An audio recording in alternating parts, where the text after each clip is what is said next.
آپ دیکھ رہے ہیں programme citizen crime control Chaudhry Muhammad Hanif کے ساتھ۔ اعوذ باللہ من الشیطان الرجیم، بسم اللہ الرحمن الرحیم۔ ناظرین، آپ دیکھ رہے ہیں پروگرام سٹیزن کرائم کنٹرول، میں ہوں چودھری محمد حنیف۔ ناظرین، 9 مئی ایک سیاہ دن کی طرح منایا گیا اور سیاہ دن کی طرح ہی ہمیشہ منایا جائے گا۔ ایک سیاستدان نے صرف اقتدار کی خاطر ہماری پوری نئی نسل میں سے چند لوگوں کو ایسے ہائی جیک کیا، ان کی برین واشنگ کی کہ کوشش کی کہ کسی طرح اداروں میں بھی تقسیم ہو جائے، عوام میں بھی تقسیم ہو جائے، گھر گھر میں بھی تقسیم ہو جائے، اور بہت اعلیٰ لوگوں کے ساتھ مل کر انہوں نے یہ پلان کیا کہ اگر میری گرفتاری ہو تو ان جگہ پر آپ لوگوں نے حملہ کر نقصان پہنچانا۔ اور آپ دیکھیں کہ 9 مئی کو جب عمران خان گرفتار ہوا، کیا اس سے پہلے سیاستدان گرفتار نہیں ہوتے رہے؟ زرداری صاحب 14 سال جیل میں رہے، نواز شریف کو ان کی بیٹی کے ساتھ جیل میں رکھا گیا، اس سے پہلے وزیر اعظم جو تھے، اس سے پہلے وزیر اعلیٰ تھے، کیا یہ لوگ جیلوں میں نہیں رہے؟ تو میں یہ سمجھتا ہوں، پہلے بھی اپنے پروگرام میں یہ کہتا رہا ہوں کہ سیاسی آدمی کو سیاست کرنی چاہیے، اور اگر وہ سیاست کے بھنٹ چڑھ کر جیل جاتا ہے اور واپس آتا ہے تو اس کا قلب بلند ہوتا ہے۔ تو یہ کون سی سیاست ہے کہ کبھی اس کو بچپن میں پکڑنے گئے تھے تو یہ دیواریں ڈھلان گیا تھا، اب اس کو پکڑنے گئے تو اس نے پیٹرول پر اور آرمی والوں پر، رینجر پر، پولیس پر پیٹرول بم پھینکنے شروع کر دیے۔ پھر اس نے ایک پروگرام اپنی کال کی، بڑی یہ کالیں کرتا ہے، پھر میں کال دے دوں گا، پھر میں کال دے دوں گا، پھر میرے سے سنبھالا نہیں جائے گا، پھر میرے سے سنبھالا نہیں جائے گا۔ اس کا مطلب اس کے دماغ میں تو پھر یہ بات ہے نا، اس کے دماغ میں، دل میں یہ بات تو تھی عمران خان کے، پھر میرے ساتھ لوگ ہیں جو دہشت گرد ہیں، جو تنصیبات پہ بھی حملہ کر دیں گے اور جو جناب آرمی میں بھی بغاوت پیدا کر دیں گے، تو استغفر اللہ میرے منہ میں خاک، ایسا تو کبھی ممکن ہی نہیں ہو سکتا۔ پاکستان کی عوام جو ہے وہ اپنے اداروں کے ساتھ، اور پھر دیکھا کہ عمران خان کے ساتھ جو لوگ تھے، حکومت میں تھے، وزراء تھے، وزیر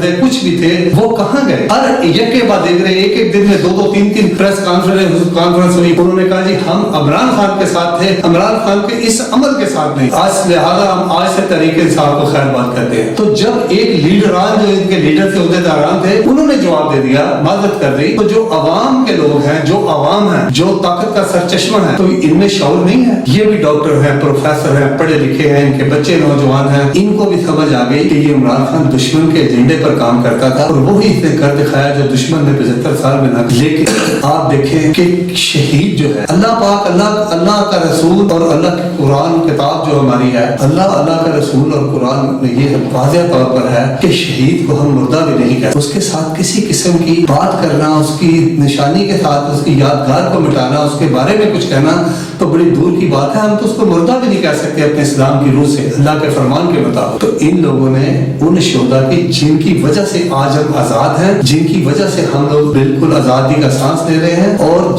جو ہمارا فخر ہے، ہمارے سر کا تاج ہے، کہتے ہیں شہید کی جو موت ہے وہی قوم کی حیات ہے، تو جو شہید ہوئے ہیں ان کی جو شہادت ہے اس وجہ سے ہماری سب لوگوں کی حیات ہے۔ یہ کیوں بھول گئے سارے کے سارے لوگ؟ تو بات یہ ہے، نہ تو عوام ٹوٹ کے، نہ یہ کوئی ایسا طریقہ کار کیا کہ عوام ٹوٹ پڑی ہو اور ایسا ہو گیا ہو۔ فوج میں بغاوت میں کچھ لوگ جو آرمی کے ریٹائر افسر تھے، جو اس کو پش کرتے تھے، ان لوگوں کو بھی بات سمجھ آ گئی کہ یہ غیر ملکی ایجنڈے پہ کام کرتا ہے، اور 25 تاریخ کو ہمارے چیف آف آرمی اسٹاف جو ہیں، اللہ پاک ان کی بہت زیادہ زندگی دے، کہتا یہ تھا کہ بڑوں کو قانون کے نیچے لاؤ، لہذا چیف آف آرمی اسٹاف صاحب نے تمام بڑوں کو قانون کے نیچے لائے ہیں۔ انہوں نے کہا کہ بالکل کلیئر واضح کیا کہ ملٹری کوڈ جو ہے، یہ لوگوں کو غلط فہمی، لوگوں کو یہ نہیں پتا۔ لوگ کیوں اس بات کو بھول جاتے ہیں کہ جب ملٹری بنی تھی، جب فوج پاکستان بنی تھی، تو ملٹری کوڈ بھی اس وقت بنے تھے۔ جو ملٹری کا ٹرائل ہے، جو ملٹری میں لوگ کرتے ہیں، جو کورٹ مارشل ہوتا ہے، جن کو سزائیں ہوتی ہیں، ان کو ملٹری کوڈ کی طرف سے ہی سزا ہوتی ہے۔ تو یہ کوئی آج تو اعلان نہیں ہوا، آج تو وزیر اعظم صاحب نے یہ کہا ہے کہ